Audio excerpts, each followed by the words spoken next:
back to the kidneys.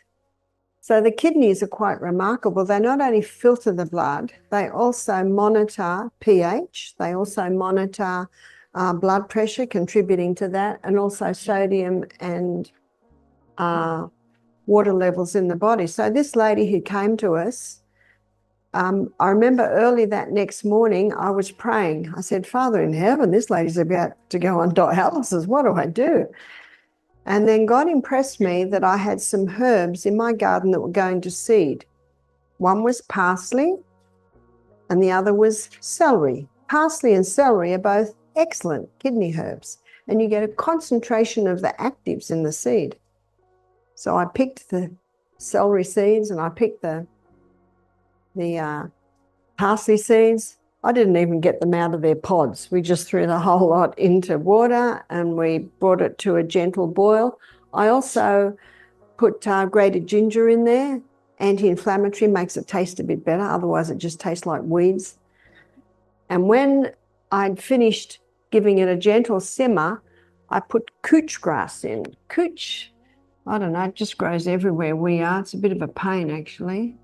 I think that's couch grass. I'm always pulling it out of my garden, but it's a kidney herb. And so every day we got her to drink a litre of that tea.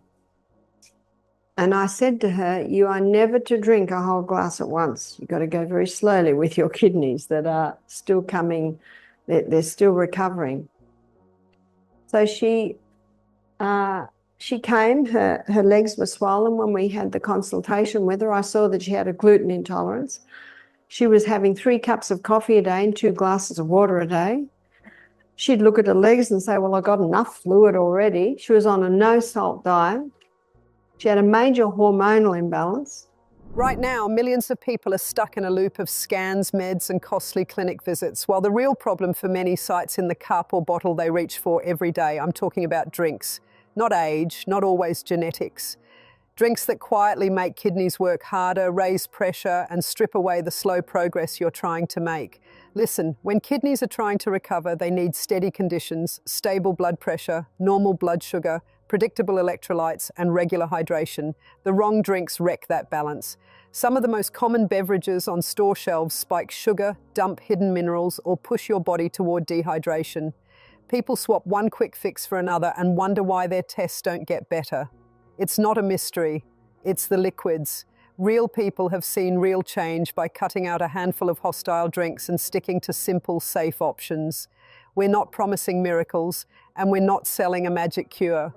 But you can make measurable gains, fewer painful episodes, fewer overnight trips to the bathroom, steadier lab results, and less pressure on the system that filters waste for your whole body. In this video, we're counting down the 10 drinks that can keep your kidneys from healing, ranked from number 10 down to the one that does the most damage. I'll explain exactly why each drink hurts, how often it takes a toll, and what to swap in instead so you actually give your kidneys a chance to recover. Tell us in the comments where you're watching from and what drink you reach for most. Your tip could help someone change their routine today. All right, let's start with number 10. Number 10, regular sugar-sweetened sodas. If your kidneys are trying to recover, drinking regular soda is one of the fastest ways to slow that down. A single can often has 30 to 40 grams of sugar, and that sugar doesn't just sit quietly. It changes how your body handles blood sugar, weight, and inflammation. Over time, those effects push people toward high blood pressure and diabetes, which are the 2 biggest drivers of chronic kidney damage. In cohort studies, people who drank more than 1 sugar-sweetened beverage a day had a notably higher chance of developing chronic kidney disease compared with people who drank none. Replacing sweetened drinks with water reduced that risk. Beyond the sugar, many colas contain phosphoric acid and other phosphate additives. Those additives are absorbed quickly and raise your phosphorus load. When kidneys are healthy, extra phosphorus can be managed, but when kidneys are stressed, the body struggles to clear it. High phosphorus forces changes in hormone levels and can pull calcium from bone, and it's also linked to worse heart and bone outcomes when kidney function is low. If you're trying to give your kidneys a chance to stabilize, cutting out sodas cuts 2 big problems at once. a daily sugar spike, and an ongoing mineral load. Sodas also make dehydration more likely. Caffeine in some sodas is a mild diuretic, and sugary drinks don't hydrate as effectively as plain water.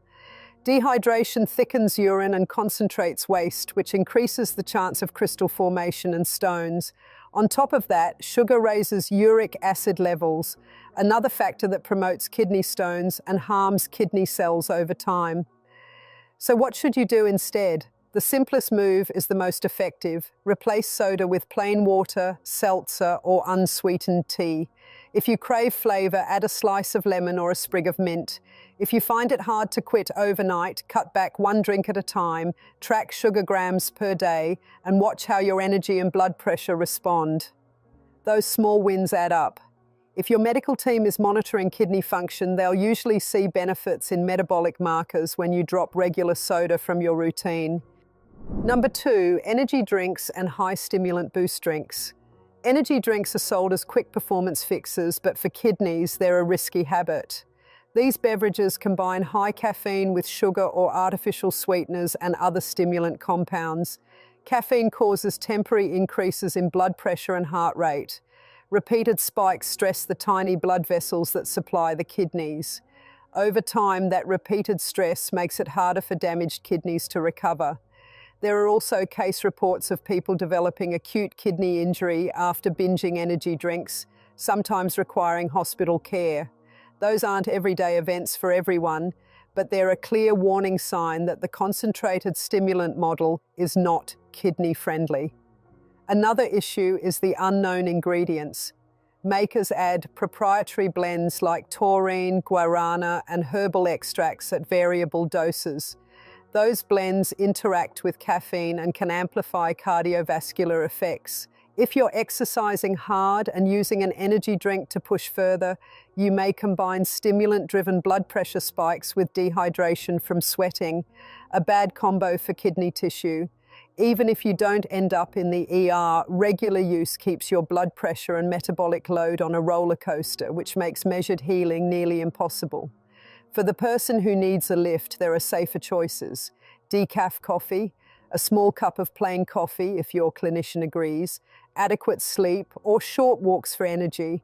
If you're tempted to use energy drinks regularly, think of them like dangerous quick fixes. They create a pattern that works against steady kidney recovery. Cut them out and let blood pressure and hydration normalize. Your kidneys need calm, predictable conditions to mend. Number 3, excessive alcohol. Alcohol is a powerful disruptor of the steady internal environment kidneys need. Heavy drinking forces kidneys to filter toxins repeatedly and causes dehydration and swings in blood pressure. For people who drink heavily on a regular basis, the risk of developing chronic kidney disease roughly doubles compared with people who drink little or no alcohol. That's a big signal. Regular heavy drinking doesn't just irritate kidneys, it increases long-term risk in a measurable way. Alcohol's damage is both direct and indirect. Directly, it dehydrates and shifts electrolyte balance. Indirectly, it can harm the liver, which then changes the body's fluid and protein regulation and adds strain to the kidneys. Alcohol also raises uric acid, which raises the risk of kidney stones and gout, both painful and potentially damaging. And alcohol interferes with many medicines that people with kidney disease take, making safe medication management harder. If recovery is your aim, moderation is essential. For some people, that means avoiding alcohol entirely. For others, it means strictly sticking to a clinician-approved limit. Binge patterns, many drinks in a short time, are especially harmful because they produce acute dehydration and big blood pressure swings. Your kidneys heal when conditions are steady. Alcohol makes the internal environment noisy and unpredictable. Cut back, get support if you need it, and let your body re-establish a steady baseline. Number 4, fruit juices and sugary smoothies. Whole fruit is good. Bottled juice and many smoothies are a different story. When fruit is juiced, fiber is removed and sugar concentrates. An 8-ounce glass of orange juice can carry the potassium of 2 or more whole oranges and half a day's worth of sugar in a single sitting. Those quick sugar spikes promote insulin resistance over time.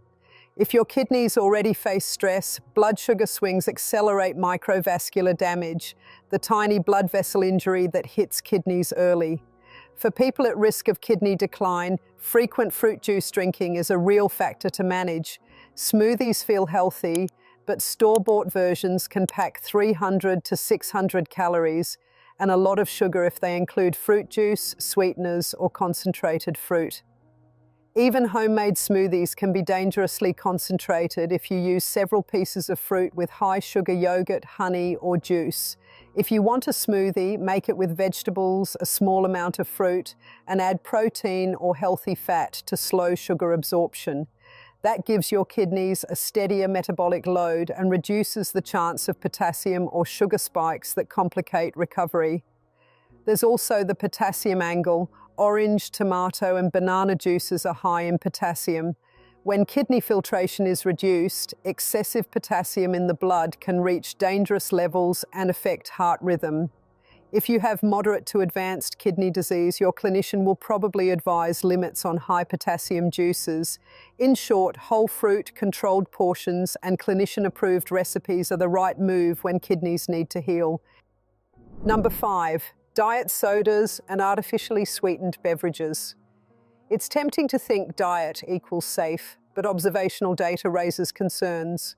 Regular use of artificially sweetened drinks has been linked in large data studies to higher risk of kidney function decline and to other heart-related problems. The mechanism isn't fully pinned down. It may involve additives like phosphate-containing acids, changes in gut bacteria, or metabolic effects from sweeteners. But the pattern is consistent enough that many kidney experts recommend avoiding these drinks if you want your kidneys to recover. Besides possible metabolic effects, many diet sodas have phosphates and preservatives that increase total mineral load. In people with reduced filtration, those additives can accumulate and cause imbalance. If you're trying to give your kidneys the best chance, water or unsweetened alternatives are the simpler, safer option. Cutting out both sugary and diet sodas reduces a regular chemical and metabolic stressor that undermines steady improvement. If quitting feels hard, taper, replace 1 can a day with sparkling water, then 2, then none. Track how your blood pressure and labs respond. Often people notice better energy and fewer sugar cravings as they shift away from artificially sweetened beverages. The bottom line, diet is not a free pass for kidney recovery. Number 6, sports drinks and electrolyte beverages. Sports drinks have a place. Intense, prolonged exercise where you sweat heavily and lose salt and carbs. But most people drink them casually and daily. Those extra sodium and sugar doses push up blood pressure and calorie load, and some electrolyte drinks contain substantial potassium. For someone with reduced kidney function, excess sodium worsens blood pressure control, and excess potassium can be dangerous if kidneys can't clear it effectively. In short, sports drinks used as everyday beverages create a chronic mineral and calorie load that makes kidney recovery harder. If you exercise moderately, plain water plus a modest snack is usually enough. If you train for long sessions, use measured electrolyte replacements based on sweat tests or clinician advice. The hack many people use is dilution. Mix a small amount of sports drink into water, so you replace some electrolytes without overloading sugar and sodium. But the cleanest path for healing kidneys is minimal added electrolytes, unless you clearly need them. Also keep an eye on label potassium. Some electrolyte blends are potassium heavy. For people with moderate to advanced kidney disease, even small daily increases in potassium intake can push lab numbers upward. Talk to your clinician about tailored hydration. A safe rule, don't treat sports drinks as daily beverages when you want your kidneys to mend. Number 7, high-protein shakes and concentrated meal supplements. Protein helps muscles, but too much concentrated protein can be tough on kidneys that are already stressed. High daily protein loads increase the filtration pressure in tiny kidney filters, a process called hyperfiltration. And over months or years, that extra pressure can worsen leakage of protein into urine and speed decline for susceptible people. That doesn't mean you must avoid protein. It means you should match intake to what your clinician or dietitian recommends instead of following marketing on tubs and bottles. Commercial shakes often add minerals like phosphorus and sodium. If your kidneys can't clear excess minerals, those added substances accumulate and complicate healing. If you lift weights and want to preserve muscle while protecting kidneys, prioritize balanced meals with protein spread throughout the day and use lower dose supplements only with medical guidance. For many people, modest protein from food plus careful monitoring gives the best balance between muscle health and kidney protection. If you're already on a kidney diet, your team will set a protein target based on how advanced the disease is. Don't chase bodybuilding marketing while your labs are trending downward. The short-term gain isn't worth accelerating long-term decline. Work with a renal dietitian and get regular blood work. That's the safest, smartest plan. Number 8, coconut water and high potassium beverages. Trendy drinks like coconut water are natural, but they often contain a lot of potassium. For healthy kidneys, potassium is fine, so in fact it helps lower blood pressure. But when filtration drops, potassium can build up quickly and cause dangerous heart rhythm problems. Some coconut waters provide several hundred milligrams of potassium in one serving. For people with moderate or advanced kidney disease, that can be too much. Other natural options, tomato juice, certain green blends, and concentrated vegetable mixes can also be potassium heavy. If you're healing and your kidney function is not normal, your clinician will likely monitor potassium closely and may advise limits. The safe move is to check labels, use small portions, or dilute these beverages with water. If you like the taste, try low potassium alternatives or talk to your renal dietitian about how much is safe. Potassium management is one of the quiet, critical parts of kidney care. Easy to drink, high potassium beverages are a hidden trap. Protect your heart and kidneys by keeping potassium predictable and under professional guidance. Number 9, herbal teas and supplement drinks with risky botanicals. Natural doesn't guarantee safety. Some herbs contain compounds that directly damage kidneys or cause allergic inflammation. Historic examples exist where unregulated herbal mixtures cause serious kidney failure in people who use them for detoxes or weight loss. Because supplements are not regulated like medicines, concentrations vary and contaminant risks exist. If you're healing kidney tissue, avoid starting new herbal cleansers or concentrated botanical supplements without checking with your clinician. Even benign-sounding blends can interact with medications or trigger immune responses in the kidney.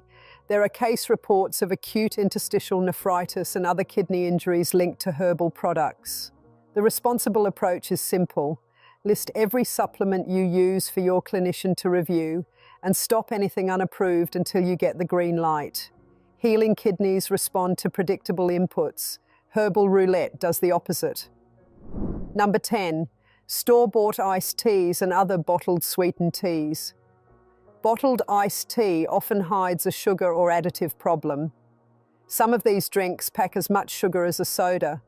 Others use preservatives and acidifiers that increase mineral load.